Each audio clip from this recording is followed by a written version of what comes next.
Hello friends, welcome back to our channel. இன்றைக்கான வீடியோவில் நம்ம என்ன பார்க்க போகிறோன்னா, ஃப்ரீ டெய்லரிங் கிளாஸோட கிளாஸ் 19 தான் நம்ம பார்க்க போகிறோம்.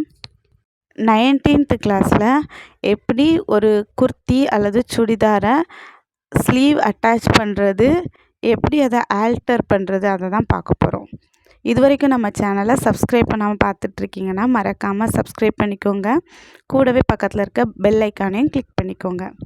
நம்மளோட கிளாஸஸ் அண்ட் வீடியோஸ் உங்களுக்கு யூஸ்ஃபுல்லாக இருந்தால் மறக்காமல் லைக் பண்ணிக்கோங்க. இந்த வீடியோஸ் உங்கள் ஃப்ரெண்ட்ஸ்க்கு யூஸ்ஃபுல்லாக இருக்கும்னா ஷேர் பண்ணிக்கோங்க. ஃப்ரீ டெய்லரிங் கிளாஸில் ஜாயின் பண்ணி உங்களோட ஒர்க்கை சப்மிட் பண்ணியிருக்கிற ஒவ்வொரு ஸ்டூடெண்ட்ஸ்க்கும் வாழ்த்துக்களை சொல்லியிருக்கிறேன். ரொம்ப சூப்பராக பண்ணிகிட்ருக்கீங்க. வீடியோட எண்டிங்கில் நம்முடைய ஸ்டூடெண்ட்ஸோட கொஸ்டின்ஸ்க்கு 2 கொஸ்டின்ஸ்க்கு ஆன்சர் இருக்குது. மறக்காமல் கடைசி வரைக்கும் பாருங்கள். ஏற்கனவே நான் சொன்ன மாதிரி ஆல்ட்ரேஷனுங்கிறது மணி ஏர்ன் பண்ணுறதுக்கான ஒரு நல்ல ஒரு வாய்ப்பு தான். பிகினர் டெய்லர்ஸ்க்கு ஆல்ட்ரேஷன் ஒர்க்கில் தான் நிறையா மணி ஏர்ன் பண்ண முடியும். ஏன்னா நான் இப்போ ஒரு ஃபுல் வாயில் ப்ளவுஸ் ஸ்டிச் பண்ணேன்னா வித்தவுட் லைனிங் எவ்வளோ சார்ஜ் பண்ணுவேன்னா 90 ருபீஸ். ஆனால் 3 டாப்ஸுக்கு நான் ஸ்டிச் பண்ணேன், ஆல்ட்ரேட் பண்ணேன்னா ஒரு டாப்புக்கு 30 ருபீஸ் வச்சு டோட்டலாக 90 ருபீஸ் எனக்கு கிடைக்கும். ப்ளவுஸை பொறுத்த வரைக்கும் கட்டிங்கு, டாட்டு, ஸ்டிச்சிங்கு, ஆல்ட்ரேஷன் ஏகப்பட்ட வேலை இருக்குது. ஆனால் இந்த ஆல்ட்ரேஷன் ஒர்க்குங்கிறது ரொம்ப பேசிக்கான ஸ்ட்ரைட் ஸ்டிச்சஸ் மட்டும்தான். ஒரு 3 அல்லது 4 ஸ்டிச்சஸ் மட்டும்தான் போடணும். ரொம்பவே ஈஸியாக ஏர்ன் பண்ணலாம். இப்போ நான் ஒரு டாப்ஸ் எடுத்திருக்கேன். அந்த டாப்ஸில் இருக்கிற ஸ்லீவை தனியாக பிரித்து எடுத்துட்டேன். இப்போ என்ன பண்ணிகிட்ருக்கிறேன்னா, ஸ்லீவ் அட்டாச் பண்ணுற அந்த ஏரியாவில் ஆர்ம் ஹோல் இருக்கிற இடத்துல, ஆர்ம் ஹோல்ங்கிறது என்னென்னா நம்மளோட அக்கிள் பகுதி, அந்த பகுதியில் இருக்கிற ஸ்டிச்சை கொஞ்சமாக பிரித்து எடுக்கேன். ஒரு 1 இன்ச் அளவுக்கு பிரித்து எடுத்துட்டேன். நீங்கள் 2 or 3 இன்ச் கூட பிரித்து எடுத்துக்கலாம். நம்ம எவ்வளோ பிரித்து எடுக்கிறோமோ அவ்வளோக்குள்ள ஈஸியாக ஸ்டிச் பண்ணலாம். நான் 1 இன்ச்சு பிரித்து எடுத்தாலே நான் ஸ்டிச் பண்ணிடுவேன். ஸோ நான் 1 தான் பிரிச்சிருக்கேன். நீங்கள் கூடவும் பிரிச்சுக்கலாம். லாஸ்ட்டு நம்ம ஜாயின் தான் பண்ண போகிறோம். இப்போ என்ன பண்ணுறோன்னா, நல்ல பக்கம்தான் நம்ம சுடிதாரை வச்சுருக்கோம். டாப்ஸை நல்ல பக்கம் மேலே இருக்கிற மாதிரி வச்சுருக்கோம், வெளிப்பக்கம். அதே மாதிரி ஸ்லீவையும் நல்ல பக்கம் வெளியில் இருக்கிற மாதிரி வச்சுக்கலாம்.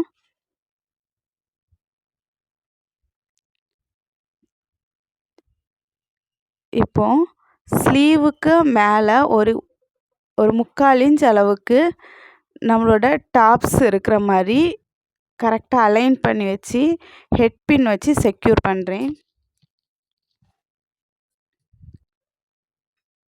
நம்மளோட டாப்ஸு நல்ல பக்கம்தான் மேலே இருக்குது. அதே மாதிரி நம்மளோட ஸ்லீவும் நல்ல பக்கம்தான் மேலே இருக்குது. ஸ்லீவுக்கு மேலே ஒரு 3/4 இன்ச் அளவுக்கு நம்மளோட டாப்ஸ் மேலே இருக்கிற மாதிரி வச்சுட்டு ஹெட் பின்னை வச்சு செக்யூர் பண்ணிகிட்ருக்கேன். பாருங்கள், உங்களுக்கு நல்லா புரியும். ஃபுல்லுமே ஸ்லீவ் ஃபுல்லையுமே நம்ம பாடி பார்ட்டு கூடால, அதாவது நம்மளோட ஆர்ம் ஹோலில் ஃபிட் பண்ணிகிட்ருக்கோம். நான் இந்த மாதிரி ஹெட் பின் போட்டு ஸ்டிச் பண்ணுற பழக்கம்லாம் கிடையாது. சும்மா தான் ஸ்டிச் பண்ணிகிட்ருப்பேன். இப்போது உங்களுக்கு புரியணும், ஸ்டார்டிங்கில் பண்ணுறவங்க கஷ்டப்படாமல் பண்ணணும். ஸோ இந்த மாதிரி நீங்கள் பண்ணிங்கன்னா ஈஸியாக உங்களால் ஸ்டிச் பண்ண முடியும்.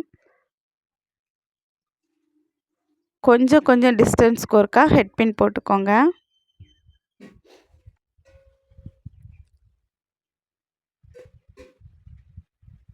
நான் ஃப்ரண்ட் சைட்லேருந்தே ஸ்டார்ட் பண்ணி வந்தேன். இப்போ ஹாஃப் போர்ஷன் முடித்து பேக் சைடு போயிட்டேன். பேக் சைடும் செக்யூர் பண்ணிகிட்ருக்கேன்.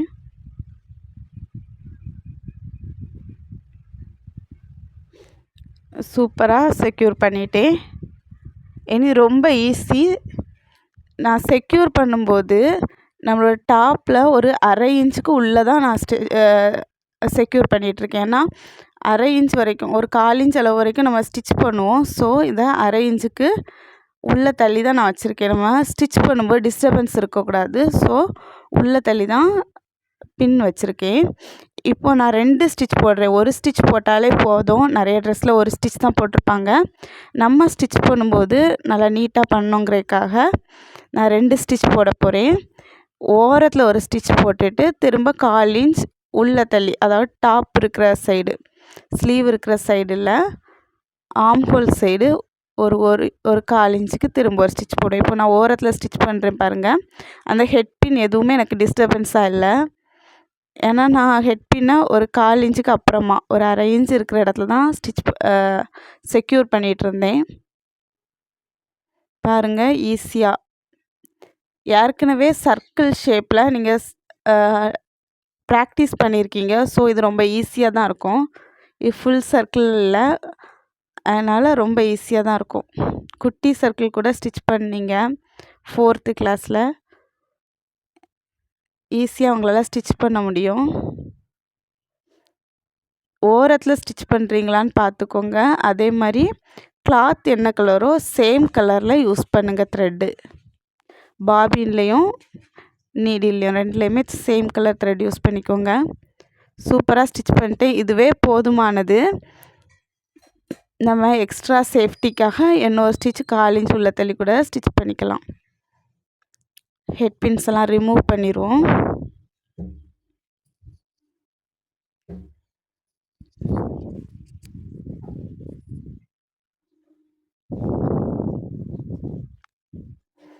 பார்த்துக்கோங்க, ஏற்கனவே ஸ்டிச் பண்ண மாதிரி தான் நான் ஸ்டிச் பண்ணுறேன்.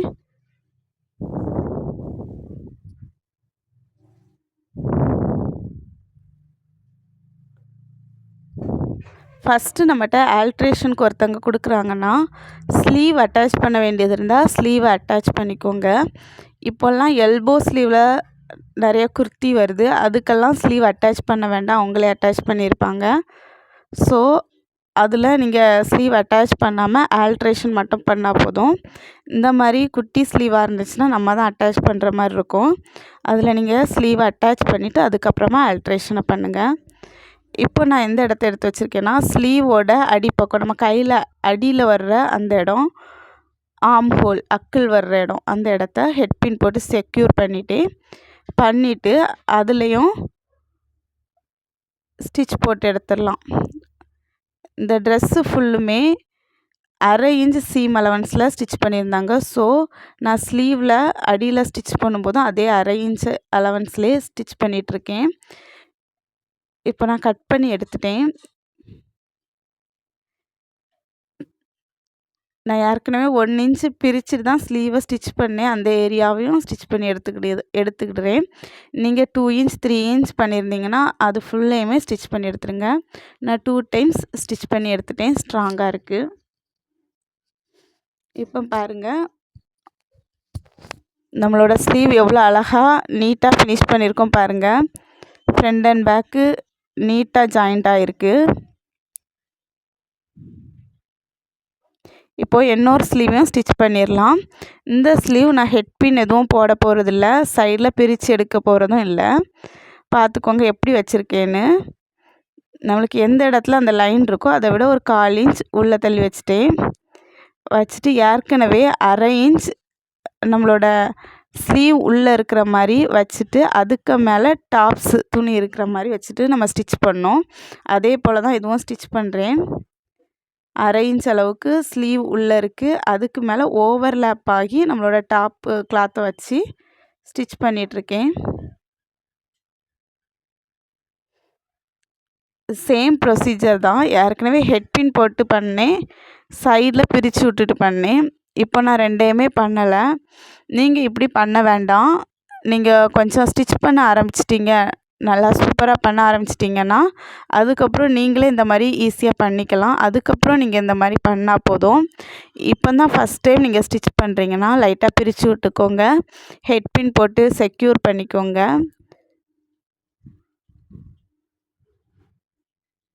அதுக்கப்புறமா ஸ்டிச் பண்ணுங்கள்.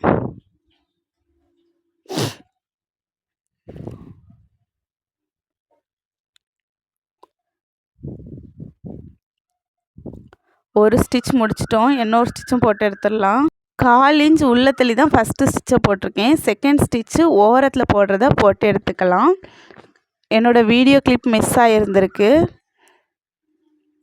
இப்போ பார்த்துக்கோங்க, ஃப்ரண்ட் சைடு உள் பக்கமாக ஃப்ரண்ட் சைடு பேக் சைடு எவ்வளோ நீட்டாக இருக்குது.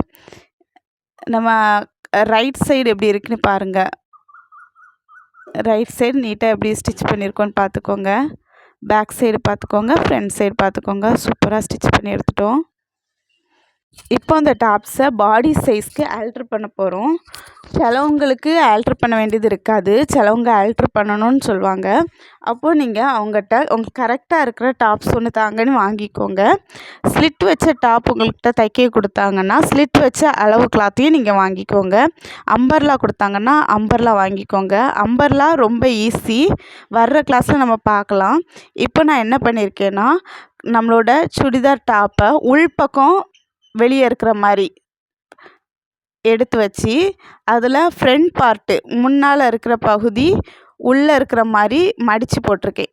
2ஆக மடிச்சிருக்கேன், உங்களுக்கு நல்லா புரியும். அதுக்கப்புறமா ஸ்லீவ் நம்ம கை முடிகிற இடம், அதுக்கப்புறம் ஆர்ம் ஹோல் அக்குள் பகுதி, அந்த இடத்தெல்லாம் பின் போட்டு செக்யூர் பண்ணியிருக்கேன். ஏன்னா மாறாமல் இருக்கணும். நம்ம இப்படி அடுத்த துணியை மேலே வைக்கும்போது இந்த துணி மாறிடக்கூடாது. ஸோ அப்படி போட்டிருக்கோம். இப்போ அளவு கொடுத்த கிளாத்தையும் அதே போல் தான் மடிச்சிருக்கேன். ஆனால் அளவு கொடுத்த கிளாத்தை வெளிப்பக்கம் நல்ல பக்கம் வெளியே இருக்கிற மாதிரி வச்சுட்டு தான் நான் போட்டிருக்கேன். இப்போ என்ன பண்ணுறேன்னா, அளவு கிளாத்தில் இருக்கிறத விட ஒரு 1/4 இன்ச் எக்ஸ்ட்ரா வச்சு அப்படியே லைன் போடுறேன். அந்த ஆர்ம் ஹோல்லேருந்து கீழே மாற லைன் போடுறேன். கீழே எது வர போடுறேன்னா, இடுப்புக்கு கொஞ்சம் மேலே வர போட்டுட்டு அந்த ஸ்லிட் இருக்கிற இடத்துல அந்த ஸ்லிட்டில் கொண்டு முடிகிற மாதிரி அப்படியே ஜாயின் பண்ணி விடணும். அப்படி ஸ்லோப்பாக கொண்டு போய் ஸ்லிட்டில் கொண்டு முடிக்கணும். இது வரைக்கும் கரெக்டாக போட்டுட்டோம். இப்போ ஸ்லிட் எதில் இருக்குன்னு பார்த்துக்கோங்க. ஸ்லிட்டுக்கு கொஞ்சம் மேலே கொண்டு கேவ் லைனாக முடிச்சு விட்டுறலாம். இதுக்கு எந்த மெஷர்மெண்ட்டும் இல்லை, உங்கள் கையாலே நீங்கள் ஒரு கேவ் லைன் போட்டு எடுத்துக்கலாம். இப்போது ஸ்லீவும் இதே போல் தான் நம்ம பண்ணணும். அளவுக்கு எடுத்துருக்க துணியை நல்லா அயன் பண்ணி எடுத்துக்கோங்க, அல்லது இந்த மாதிரி நல்லா இழுத்து வச்சு மெஷர்மெண்ட் போடுங்க. நான் இழுத்து வச்சு போட்டு இதையும் ஜாயின் பண்ணி விட்டுறலாம். ஆர்ம் ஹோலையும் ஸ்லீவ் முடிகிற இடத்தையும் ஜாயின் பண்ணி விட்டேன். இந்த இடத்துல நான் ஸ்டிச் பண்ணேன்னா இந்த அளவுக்கு கரெக்டாக எனக்கு இந்த சுடிதார் ஆல்ட்ரு ஆயிரும். ஆனால் எனக்கு கொடுத்த கஸ்டமர் என்ன சொன்னாங்கன்னா, கையெல்லாம் இந்த அளவு இருக்கட்டும், பாடி பார்ட்டில் எனக்கு 1 இன்ச் லூஸ் தேவை இருக்குது அப்படின்னு சொல்லியிருக்காங்க. ஸோ நான் என்ன பண்ணுறேன்னா, பாடி பார்ட்டில் ஒரு 1 இன்ச் அளவுக்கு நான் எக்ஸ்ட்ரா லைன் போடுறேன். பார்த்துக்கோங்க. இடுப்புக்கு கொஞ்சம் மேலே வரைக்கும் அந்த லைனை இது பண்ணி இடுப்பு வர்ற இடத்துலேருந்து அப்படியே ஸ்லோப்பாக அதில் கண்டினியூ பண்ணிடலாம். உங்களுக்கு நல்லாவே புரியும். இதுக்கு 1 இன்ச் கேப் அவங்க கேட்டதுனால நான் 1 இன்ச் போடுறேன். எந்த இடத்துலலாம் 1 இன்ச் இருக்கணும்னு நம்ம பார்த்தோன்னா, நம்ம அக்கிள் இருக்க இடத்துல கண்டிப்பாக அவங்களுக்கு 1 இன்ச் தேவை. அதுக்கப்புறம் கூட கொஞ்சம் தூரத்துக்கு அவங்களுக்கு 1 இன்ச் தேவை. பார்த்தாலே உங்களுக்கு தெரியும் நான் எவ்வளோ இடம் 1 இன்ச் வச்சுருக்கேன்னு. அதுக்கப்புறம் இருக்க இடத்துல அப்படியே ஸ்லோப்பாக கொண்டு போய் ஜாயின் பண்ணி விட்டுடலாம். இப்போது 1 இன்ச் தான் கரெக்டாக இருக்கான்னு நம்ம டேப் எடுத்து செக் பண்ணிடலாம். இது நான் சும்மா என்னோடய கை அளவு கண் அளவுன்னு சொல்லுவாங்கள்ல, சும்மா மெஷர்மெண்ட் எடுத்தேன். ஆனால் பார்த்தா கரெக்டாக 1 இன்ச் இருக்குது. இப்போ நான் ஸ்டிச் பண்ணி எடுக்க போகிறேன். லாஸ்ட்டாக போட்ட லைனில் தான் நான் ஸ்டிச் பண்ணணும். 2 லைன் போட்டிருக்கனால யாரும் கன்ஃபியூஸ் ஆக வேண்டாம். பார்த்துக்கோங்க. பேக் ஸ்டிச் போட்டு ஸ்டார்ட் பண்ணி லாஸ்ட்டாக போட்ட லைனில் ஸ்டிச் பண்ணி எடுக்கிறேன்.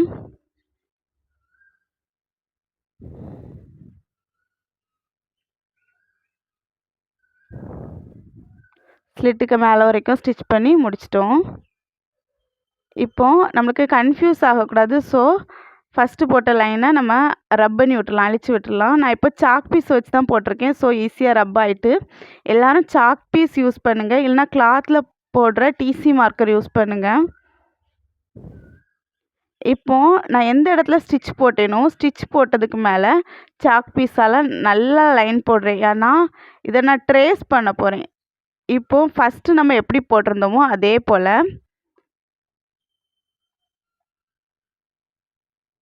நான் போட்டுக்கிறேன்.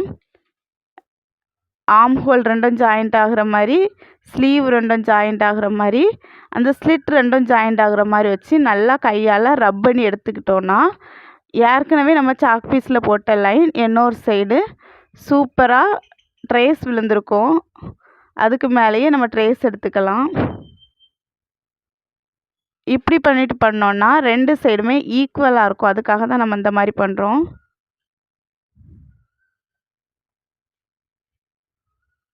பார்த்துக்கோங்க. ஏற்கனவே நம்ம எப்படி ஸ்டிச் பண்ணோமோ அதே போல் ஸ்டிச் பண்ணி எடுத்துடலாம்.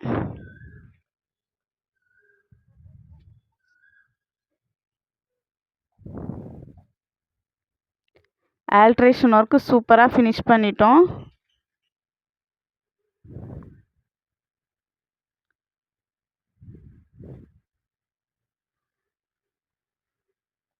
இப்போ நம்ம திருப்பி போட்டு பார்த்தோம்னா எப்படி இருக்குன்னு பார்த்துடலாம். கஸ்டமர் நம்மகிட்ட கேட்ட அளவுக்கு சூப்பராக பண்ணிட்டோம். ரொம்ப ஈஸி ஆல்ட்ரேஷன் ஒர்க். இப்போ நம்ம என்ன பார்க்க போகிறோன்னா, கிளாத்தை லெவல் பண்ணி எடுக்க எங்களுக்கு சொல்லி கொடுங்கன்னு ஒரு சிஸ்டர் கேட்டிருந்தாங்க. நான் இப்போ சாதாரணமாக ஒரு கிளாத்தை எடுத்துகிட்டேன். ஸ்ட்ரைட்டாக ஸ்கேலை வச்சு லைன் போட்டுட்டேன். இப்போ எனக்கு 2 இன்ச் வேணும்னா நான் 2 இன்ச் எல்லா சைடும் எல்லா அளவுலேருந்தும் 2 இன்ச் மார்க் பண்ணி கட் பண்ணணும். எனக்கு 4 இன்ச் வேணும்னா 4 இன்ச் எந்த அளவு எனக்கு தேவையோ அந்த அளவுக்கு நான் போட்டுக்கலாம். லெவல் பண்ணுறதுக்கு அவங்களுக்கு தெரியலைன்னா எதுக்காக அவங்களுக்கு இந்த மிஸ்டேக் வருது, லெவல் பண்ண எனக்கு தெரியலைன்னு சொல்கிறாங்கன்னா, கிளாத் அவங்க காட்டன் எடுத்திருக்க மாட்டாங்க, அதனால இருக்கலாம். அல்லது காட்டன் கிளாத் எடுத்துமே நல்லா சுருங்கி இருந்திருக்கலாம். ஃபஸ்ட்டு நீங்கள் அயர்ன் பண்ணி எடுத்துக்கோங்க. அயர்ன் பண்ணி எடுத்துகிட்டு இந்த மாதிரி பண்ணுங்கள், நீட்டாக அவங்களுக்கு கிடைக்கும். செகண்டு ஒரு சிஸ்டர் கேட்டிருந்தாங்க, சர்க்கிள் பீஸ் எப்படி கட் பண்ணணுன்னு எங்களுக்கு தெரியலை அப்படின்னு கேட்டிருந்தாங்க. அவங்க அடிக்கடி அதை கேட்டுட்ருக்கனால நான் அதை இப்போ உங்கள்கிட்ட ஷேர் பண்ண போகிறேன். இப்போ என்ன பண்ணேன்னா, ஒரு பீஸ் எடுத்து அதை ஸ்கொயராக நம்ம கர்ச்சீஃப் மடிக்கிற மாதிரி 4ஆக மடித்து எடுத்துட்டேன். மடித்து எடுத்துட்டு அந்த கார்னர்லேருந்து எல்லா சைடும் 2 இன்ச் 2 இன்ச் ஸ்டார்டிங்லேருந்து எண்டிங் வரைக்கும் ஒரு கார்னர், மிடிலுக்கு லெஃப்ட் சைடு, ரைட் சைடு, அதுக்கப்புறம் இன்னொரு கார்னர் கட் பண்ணி எடுத்துட்டோன்னா சூப்பரான ஸ்கொயர் பீஸ் கிடச்சிட்டு. இப்போ நம்ம பண்ணதை பொறுமையாக சொல்லி கொடுக்குறேன். ஒரு கிளாத் எடுத்துகிட்டு 2ஆக ஃபோல்ட் பண்ணிவிட்டேன், திரும்ப 4ஆக ஃபோல்ட் பண்ணிவிட்டேன். எப்போவுமே கர்ச்சீஃப்லாம் நம்ம இந்த மாதிரி தான் ஃபோல்ட் பண்ணுவோம். 4ஆக ஃபோல்ட் பண்ணிவிட்டேன். ஃபோல்ட் பண்ணிவிட்டு என்ன பண்ணுறேன்னா, அந்த கார்னர் எல்லா இதுவுமே ஜாயிண்ட் ஆகிறது 4 பாயிண்ட்டுமே ஜாயிண்ட் ஆகிற அந்த கார்னரில் குட்டியாக ஒரு மார்க் பண்ணிக்கோங்க. இப்போது நம்மளோட இன்ச் டேப் எடுத்துக்கோங்க.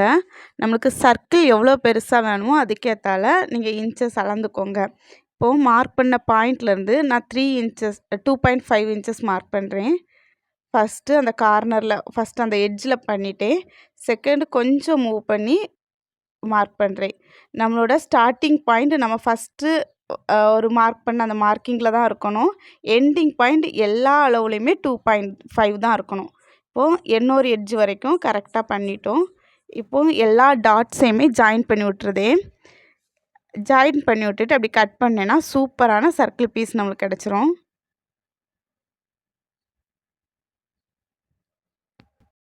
இந்த வீடியோ உங்களுக்கு ரொம்ப யூஸ்ஃபுல்லாக இருந்தால் கண்டிப்பாக லைக் பண்ணிடுங்க.